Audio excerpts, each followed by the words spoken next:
Hello everyone, welcome to skill labour YouTube channel. जो आज की वीडियो है वो आईपीओ की चॉइस फिलिंग को लेके है। आज इसमें डिस्कस करेंगे कि चॉइस फिलिंग कब से स्टार्ट होगी, कैसे स्टार्ट होगी, अगर स्टार्ट होती है तो आपकी प्रेफरेंस क्या रहनी चाहिए, फाइनेंशियल कंडीशन वीक है तो क्या रहनी चाहिए, आप दिल्ली वाले हो तो क्या रहनी चाहिए, आउटसाइड दिल्ली के हो तो क्या रहनी चाहिए। इन सारे टॉपिक पे हम एक वीडियो बनाएंगे, कवर करेंगे इस पर पूरा। ठीक है, सबसे पहले कि चॉइस फिलिंग को लेके बहुत सी वो चल रही है कि कब स्टार्ट होगी कब स्टार्ट होगी। मेरे हर एक वीडियो कमेंट सेक्शन में ये बात ज़रूर है कि काउंसलिंग कब से स्टार्ट होगी, चॉइस फिलिंग कब से स्टार्ट होगी। कोई कह रहा है कि फर्स्ट राउंड ओवर हो गया, कोई कह रहा है सेकंड राउंड ओवर हो गया, कोई कह रहा है चॉइस फिलिंग स्टार्ट नहीं हुई, कब होगी। तो उस सब को लेके एक अपडेट ये है कि अपने पोर्टल को आप लॉगिन करोगे तो उसमें चॉइस फिलिंग का ऑप्शन दिखाएगा। उसके नीचे डेट दे रखी है 24 नवंबर। लेकिन फ़िलहाल अभी चॉइस फिलिंग का जो पोर्टल लॉगिन करने के बाद देखोगे तो भी ऑप्शन आएगा नहीं।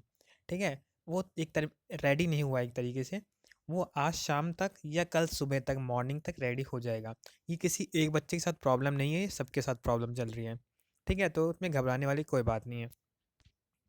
अब बात करते हैं प्रेफरेंस की कि चॉइस फिलिंग स्टार्ट होगी तो आपको प्रेफरेंस क्या भरनी है और सोच समझ के प्रेफरेंस भरनी है।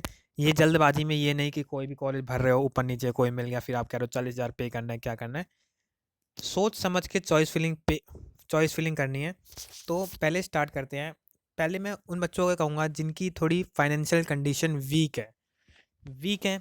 ऐसी कौन से बच्चे जिनकी फाइनेंशियल कंडीशन वीक है, तो आप दिल्ली वाले बच्चे हो तो एक उनके पास एडवांटेज रहता है, उन्हें हॉस्टल का चार्ज पे नहीं करना पड़ता। ठीक है, आप अपने घर आ सकते हो, डे स्कॉलर हो आप। ठीक है, आप जाओगे पढ़ के घर आ जाओगे तो आपको इतना कॉस्टली नहीं पड़ता। लेकिन कोई आउटसाइड दिल्ली का बच्चा है जो यूपी, हरियाणा या वेस्ट बंगाल की साइड से आ रहा है या और कहीं से आ रहा है, दिल्ली के बाहर से आ रहा है, जिसे स्टे करना होता है, जिसका पॉसिबल नहीं है अप डाउन करना, तो उसको हॉस्टल लेना पड़ता है। तो उन बच्चों के लिए जो बेस्ट ऑप्शन है मैं वो सजेस्ट करता हूँ। पहले सबसे पहले ऑप्शन है USICT। ठीक है, इसको बोलते हैं मेन कैंपस। इसकी बेस्ट बात क्या है, एक तो इसकी फ़ी है बहुत लेस है, 68,000 पर ईयर की फ़ी है। प्लस में आपको लगभग इतना ही 60K के अराउंड हॉस्टल चार्ज पे करना पड़ेगा। तो इसका कुल मिला के होता है 1,30,000 के आसपास अराउंड आपको पड़ेगा पर ईयर का विद हॉस्टल चार्ज। तो इट्स नॉट बैड, ये इतना बुरा नहीं है। ठीक है, आपके लिए बेस्ट है ये। इससे बेस्ट ऑप्शन मेरे को नहीं लगता कोई होगा MCM में इतने चीप रेट में जो करवा दे विद हॉस्टल। ठीक है, सेकंड बात है जो हम बात करते हैं, सीडेक नोएडा। सीडेक नोएडा बहुत लोग कह सकते हैं भाई इसकी फ़ी बहुत ज़्यादा है, 1,32,000 रुपये फ़ी है और हॉस्टल फ़ी भी है। अभी तक हॉस्टल फ़ीस का पता नहीं लगा है कि कितनी इंक्रीज होगी, क्योंकि प्रीवियस ईयर तक वो 50K 60K थी पर ईयर फ़ी। ठीक है, अब वो हॉस्टल फ़ी इंक्रीज होती है नहीं होती ये भाई मैं नहीं बता सकता। ये आपको कांटेक्ट करना पड़ेगा कॉलेज के अंदर, तब पता लगेगा आपको। ठीक है, मैं क्यों कह रहा था कि सीडेक नोएडा का अच्छा ऑप्शन हो सकता है आउटसाइड दिल्ली वालों के लिए, क्योंकि यहाँ पे हॉस्टल अवेलेबल हैं, ईजिली मिल जाते हैं। ऐसी कोई दिक्कत नहीं है कि आपको हॉस्टल नहीं मिल रहे। और हॉस्टल सीडेक नोएडा के अच्छे हैं, ऐसे कोई बुरी बात नहीं है, सब बढ़िया चलता है इसमें। आउटसाइड दिल्ली की हो तो आपकी प्रेफरेंस सीडेक में होनी चाहिए।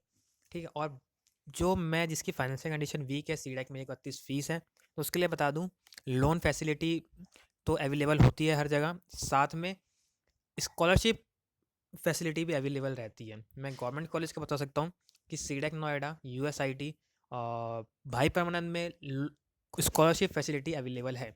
ठीक है, सीडेक एक तो गवर्नमेंट है, हाँ स्लाइटली एज रहता है थोड़ा कि गवर्नमेंट इंस्टीट्यूट में पढ़ रहा हूँ। ठीक है, और सीडेक नोएडा में बसा हुआ है तो आसपास की कंपनियां भी प्लेस करने आ जाती हैं, ऐसे कोई बात नहीं है। प्लेसमेंट भी इसकी एवरेज है, ठीक है, इतनी बुरी प्लेसमेंट नहीं है कि इतने जितने कोरा पे बंदों ने रिव्यू पढ़े हैं कि इतनी प्लेसमेंट खराब है, ऐसा कुछ नहीं है। बहुत सी कंपनी आती हैं, अच्छी कंपनी भी आती है, इंडस वैली पार्टनर आ जाती है, यामा मोटर सॉल्यूशन आ जाती है। ठीक है, चार्ज पॉइंट आ जाती है। ऐसी कोई नहीं है कि इतना नगैरो आ जाती है कभी कभी। ऐसा कुछ नहीं है कि इतना बुरा है प्लेसमेंट की, ऐसा कोरा पड़ के ऐसा कुछ नहीं है, प्लेसमेंट एवरेज है। सही जगह है, कॉलेज नोएडा के अंदर है तो फ़र्क पड़ता है। ठीक है, आप सीडेक को दे सकते हो ऑप्शन, आपको स्कॉलरशिप का भी मिल जाएगा ईजिली। स्कॉलरशिप पे भी ध्यान दे सकते हो, स्कॉलरशिप भी मिल जाएगा आपको। स्कॉलरशिप में ये होती है आपकी कुछ एलिजिबिलिटी होती है स्कॉलरशिप की भी, आपको EWS कैटेगरी के अंदर आना चाहिए, कुछ अपना इनकम सर्टिफिकेट वगैरह आपको दिखाना पड़ता है, ऐसा कुछ होता है। मिल जाती है, हाँ, उसकी आधी फ़ीस वापसी आ जाती है, ऐसा कुछ होता है। आपको वो पर्टिकुलर एक बार आप कॉलेज में जाके समझ लोगे या आईपीयू की वेबसाइट पे जाके आप कहोगे तो मैं स्पेशल वीडियो बना दूंगा स्कॉलरशिप के लेके कि आईपीयू में स्कॉलरशिप किन बच्चों को मिल जाती है, कैसे कैसे मिलती है। ठीक है। सीडेक नोएडा का अच्छा ऑप्शन हो सकता है। 1/32 फ़ी है लेकिन फिर भी वैल्यूएबल है, आप ले सकते हो, कोई बुरी बात नहीं है। ठीक है। सेकंड जो थर्ड कॉलेज है वो है बीपीआई, भाई परमानंद इंस्टीट्यूट। भाई परमानंद इंस्टीट्यूट में आपको हॉस्टल फैसिलिटी बहुत कम है, ना के बराबर हॉस्टल फैसिलिटी है। ठीक है। आपको बाहर स्टे करना देखना पड़ेगा, लेकिन आपको मैं क्यों रिकमेंड कर रहा हूँ, 40K फ़ी है इसकी, 40,000 रुपये फ़ी है। आप बाहर भी देखोगे, बाहर भी स्टे करना चाहो तो आपको ईजिली दिल्ली में आपको स्टे करने का मिल जाएगा, पीजी वीजी ईजिली मिल जाएंगे, अवेलेबल है। ठीक है। लक्ष्मी नगर साइड ईजिली पीजी मिल जाएंगे, तो आपको इतना कॉस्ट पड़ेगा नहीं। आप फिर भी आप पीजी पे भी स्पेंड करोगे तो लगभग आपका 110 120 के करीब का खर्चा आएगा। ठीक है। तो आप भाई परमानंद का एक ऑप्शन ले सकते हो। हाँ, इसकी प्लेसमेंट इतनी अच्छी नहीं है, तो आप इस पर सोच सकते हो कि आपको सीडैक मिले तो बेहतर है, क्योंकि आप in end of the day आपको प्लेसमेंट लेनी है। 3 साल आपने कोई डिग्री करी है तो आप भी ये सोचोगे मैं वहाँ से निकलूँ, या 2 साल, अब से 2 साल की होगी, मैं 2 साल की डिग्री करी है तो मैं वहाँ से निकलूँ तो कुछ लेके निकलूँ। और एमसीए करते करते आप इस एज तक आ जाते हो कि आपको पैसा चाहिए, सबकी नीड होती है एक एज तक, तो चाहिए पैसा। तो एक तरीके से प्लेसमेंट में कम से कम ये रहेगा, सीधे नोएडा में आप हो या फिर मेन कैंपस में हो, आपको कॉम्पीट करने का मौका तो मिलेगा, कंपनी आएंगी तो आपको, आप में पोटेंशियल आप कर सकते हो। अब हाँ, भाई परमानंद में भी ऐसा है, कंपनी आती है ऐसी नहीं, बिल्कुल नहीं आती, आती हैं, एक आध दो कंपनियाँ आती है, 3 कंपनी आती है, मतलब इतने चांस नहीं मिलते इतने। और सीडेक में मिल जाएंगे, मेन कैंपस में मिल जाएंगे, या फिर भारतीय विद्यापीठ में मिल जाएंगे, इतने चांस नहीं मिलते आपको भाई परमानंद में। आपको ऑफ कैंपस ट्राई करना पड़ेगा, बहुत से बच्चे करते हैं, क्रैक भी करते हैं। ठीक है। बी पे एक ऑप्शन हो सकता है आपकी फाइनेंशियल कंडीशन वीक है तो। कोई मुझसे पूछेगा कि मैं क्या सजेस्ट करता हूँ जिसकी फाइनेंशियल कंडीशन वीक है और आउटसाइड दिल्ली के आ रहे हो आप, तो भाई मेरी ये सलाह है कि मेन कैंपस की तरफ जाओ। मेन कैंपस नहीं मिलता तो सीडेक की तरफ आओ, और अपना स्कॉलरशिप का पहले से देख लेना क्या है कैसे है, एक बार कॉलेज से कॉन्टैक्ट जरूर कर लेना कि कैसे मिलती है क्या मिलती है। ठीक है। ये बात होगी सीडेक नोएडा को लेके। और ये 3 कॉलेज में तो आउटसाइड दिल्ली के लिए।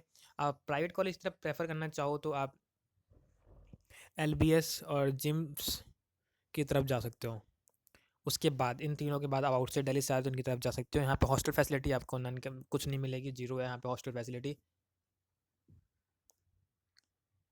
हॉस्टल फैसिलिटी यहाँ पे जीरो है, लेकिन आपको ट्राई करना पड़ेगा, आपको जल्दी जल्दी कुछ मिल जाए ठीक तो ज़्यादा ठीक रहेगा। अब बाकी इनसाइड दिल्ली वालों की बात करते हैं, जो दिल्ली के कैंडिडेट्स हैं उनके लिए बेस्ट चॉइस क्या रहेगी।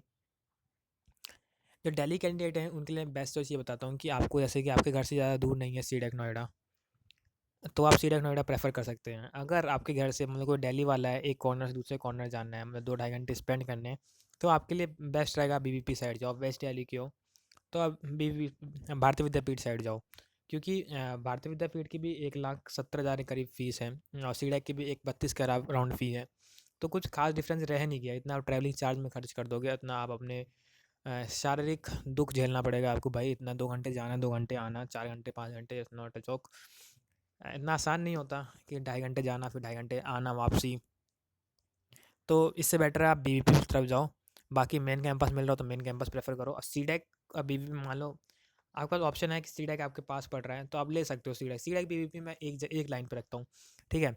कोई मुझसे पूछे प्रेफर करने के लिए तो मैं करता हूँ यूएसआईसीटी, पहला दिल्ली वालों के लिए। दूसरा है सीडेक और बीबीपी।